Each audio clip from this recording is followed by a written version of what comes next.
Was a watching? All right, we are recapping the video. Recapping video.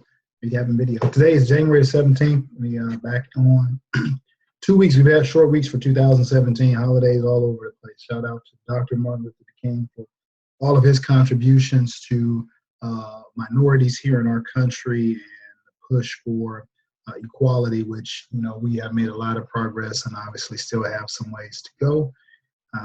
So we sat together as a group yesterday and did a little bit of an on-demand, or at least idea shared, as Thinkorswim was acting quite funky.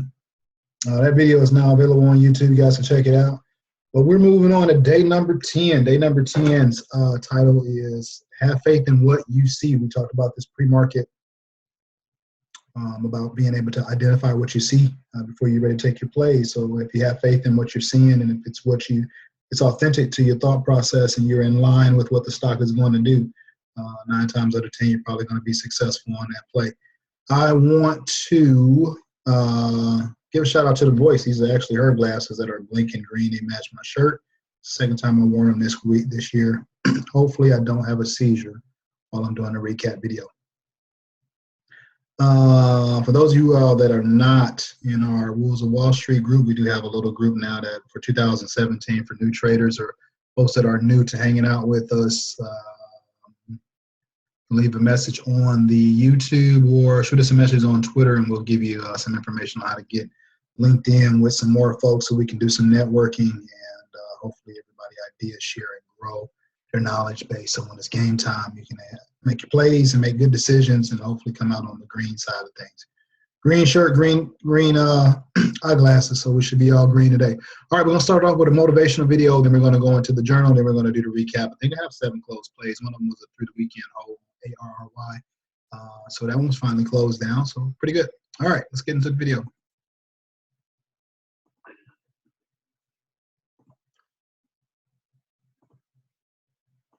Secret to success.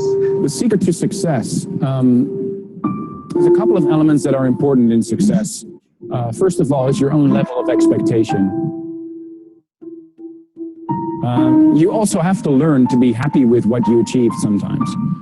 It's impossible in life to always achieve exactly what you have in the back of your head. So you need to learn also to be happy with what you achieved, even if it's only half of what you had in mind at first. I like a quote of John Lennon, life's what's happening to you when you're busy making other plans. And that is what I keep telling my wife as well. And a lot of people around me. You always expect something, and then something along the way comes, and then you have to alter your path again. And if you can learn to live with that, if you can be practical like that, then success is more easy, maybe. It's good to have a plan, but it's also good if you're working really hard and you're walking up against a door, and you can't go through that door, then you just find a back door. Just find your way around it. And that's just the way that life is. Sometimes you cannot get exactly what you want or what you had in the back of your mind. Yes, it's very important that you have to have a good work ethic. Nobody gets anywhere without hard work, and you'll have good and bad days.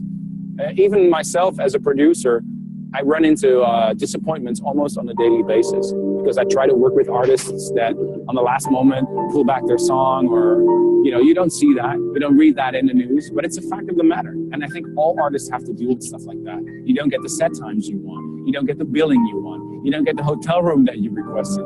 It's something you have to deal with, and it defines your character, how easy you are to deal with stuff like that. Life is a roller coaster ride for everybody. It has its ups and its downs. But if everything goes well, you'll have more ups than downs. And you'll remember the ups more than you'll remember the downs.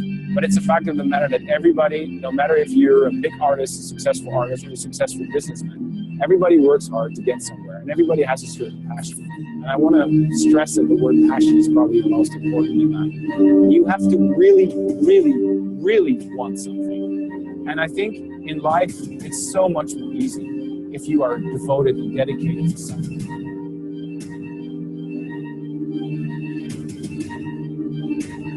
If you like your job, not like your job, love your job, you'll be 200% good at it because you're passionate about it. So ask yourself on a daily basis, is what I'm doing right now, is it something I love?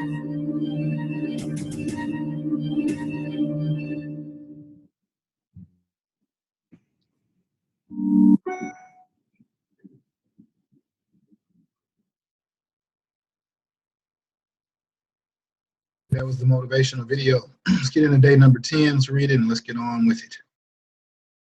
Check out President Obama. It's pretty cool. We'll check that out in a minute. Day number 10, have faith in what you see.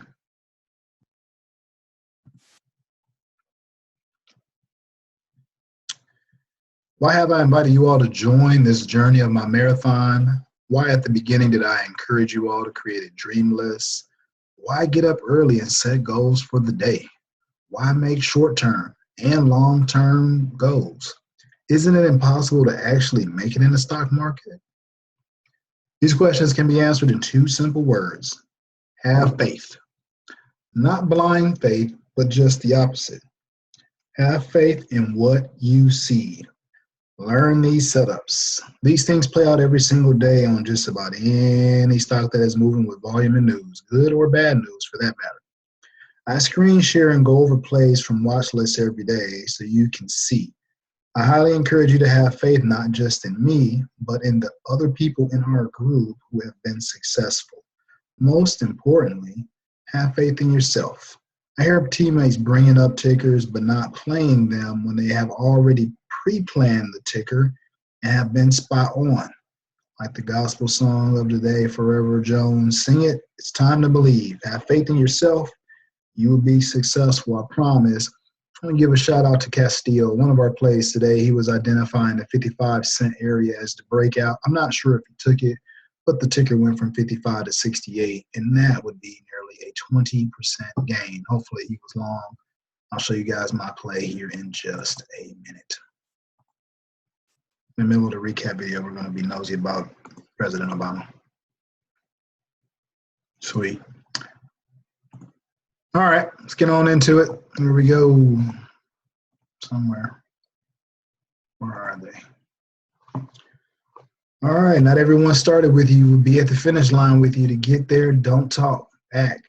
Don't say show, don't promise, prove. Here we go. Trader View started from the bottom. Now we're here. Shout out to Trini Boy. Trini Boy's putting his plays over on Trader View too. Again, I encourage you guys, if you're journaling, taking trades, put your stuff in there so you can journal and kind of grow yourself. All right, ARRY. Let's roll.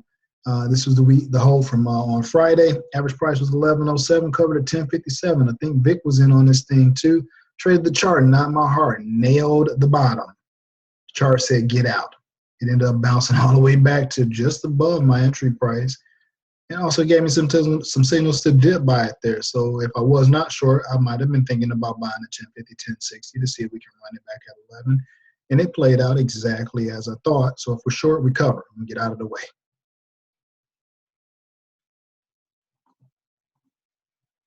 Guess I should have left YouTube up. All right, ADHD. Having ADHD right now with these blinking glasses. All right, so shout out to my brother Simon, the Asian Wolf. Bear flagged the gap down in the pre-market. Solid. Gap down, they got bad news. I think it's late phase failure. Let me see. Yeah, failed late stage drug trial. Late stage means it ain't phase 1, phase 2, probably phase 3, phase 4. That ain't good. If you're failing over there, that's ugly. Look what it did last time. Gap down, little bounce, push them back down. This one gap down, had a little bounce pre-market, push them back down. That's what the chart says it'll do. This is on the daily. But the ticker is the same, ADHD. So if that's their behavior, we appreciate them staying true to who they are. All right. And let's go to FWP. This is the one I think I am short of the gap up for gap closure. I just didn't stay patient enough here as this retraced back to the golden ratio on my auto fib calculator. Sad about it. The goal was to run on the 27. I was trying to 50% retrace it, I believe. Possibly, I don't know. I wrote 27. That might have been a 61.8 on the downside. It comes all the way down to 26. I covered at the open. I'm not sure why. But it's a winning trade. We'll take it. $1.30. But it, the overall play was true. And then secondarily, the entry price was a little bit late. I thought there were some opportunities near 32 to probably take that short. And, you take the trade on time. I think maybe we have a little more patience versus, most of the time I encourage folks, don't trade your P&L. But it did get funky at the open. Most of the time, if I take my trades pre-market, I like to close in pre-market. I don't like to be involved in that opening bar or that opening range that can be quite volatile. So we took the profit on it. We do the trade again, but hopefully maybe the next time we would probably stick around a little bit longer as this one faded nicely throughout the day. All right, who else we got today? CLSN, shout out to my guy Castillo Capital. This is the one we were talking about. 55 cent was the identified breakout spot. Pre-market, it went from 55 nearly to 68 cents. So you can't see my first play, which this is the one that I played safe and I waited for it to roll over. And I did cover before the open on this one because I was in probably 4 plays by this time. And that's kind of busy for me pre-market. So I went ahead and got this one closed, and I closed 2 out right at the open just to kind of clear my mind from being busy at the open. So this one worked out pretty good. I think we had about a 6% return on this one. We went back in on them after it gave us a nice bear flag. This one was in the intraday, and we were hitting them at 55 after it was showing some weakness. And once it went through 50 cents, I think we were live kind of looking at getting some setups from Andy. Went ahead and closed them out. Second short was shorted on the channel break. More comfortable, bigger position. Bust them. 6%, maybe 10% on that one. Yeah, 10% on this one, if I'm not mistaken. All right, who else we got? Ren's my friend. You guys know I do Ren. Pretty much every recap video or every other or every third or once a week. We planned for $1 in one direction and went through the solid dollar mark 43 after a gap up. So it had already retraced pretty significantly. It was down, I believe, $1.40 when it hit the 44. So the dollar had already played out. $1.40 is good. Respecting the fact that I'm in a touch on the late side, it already moved the dollar take profit. And as it stood, it actually bounced from 44 and gave us the dollar on the long side. So my friend for $1, like always, wow, she's come a long way since $16 last August. Man, we've been playing Rand for a long time. All right, who else we got over here? WTW, that's our girl Oprah. We're either playing Oprah or Gail. Again, this is a ticker that I'm out probably a little bit on the early side. I wasn't traded though because the chart was saying, it could potentially bounce from where it was. It was at a solid dollar mark going through 13, touching the 12.95. I got tight on my 12.98. They stopped me out. I'm out at 12.99. And I think with 30 minutes, I think it finally faded on off the rest of the day. I think I covered right here. It was also at the VWAP. Went through the VWAP. So my thing is, I'm just right in front of the VWAP. If you're going to fade off, don't bother coming back to challenge the VWAP. It did in this area. Like I said, 15, 20 minutes later, it faded all the way down to 12.6. So wouldn't trade that because, it had already run up pretty hard today. And I think our entry is pretty solid. Waiting on some confirmation. I think I had an alert to let me know if it went to 13.6 or 13.7. And never threatened me. I just had to be patient. So I think it kind of came back to maybe I was down maybe 1.5% in this area. But it was also showing weakness for either an add or just to wait for it to play out, get a nice sell-off right there, a little more fading, and we to go ahead and get out of the trade as it was an indicator to consider to buy. I think that's everybody. Let me take a look. Yep, that'll do it. All right. Well, you catch me like this bright and early in the morning, 4 o'clock, getting my plays together, just like that. Why 4 o'clock? Because that's where all the money's made. Pre-market prepping.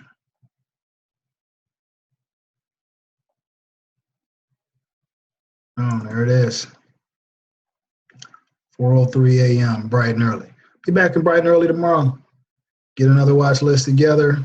We'll shoot it out to you guys. Let's see what January 18th this brings us. What is a watch thing?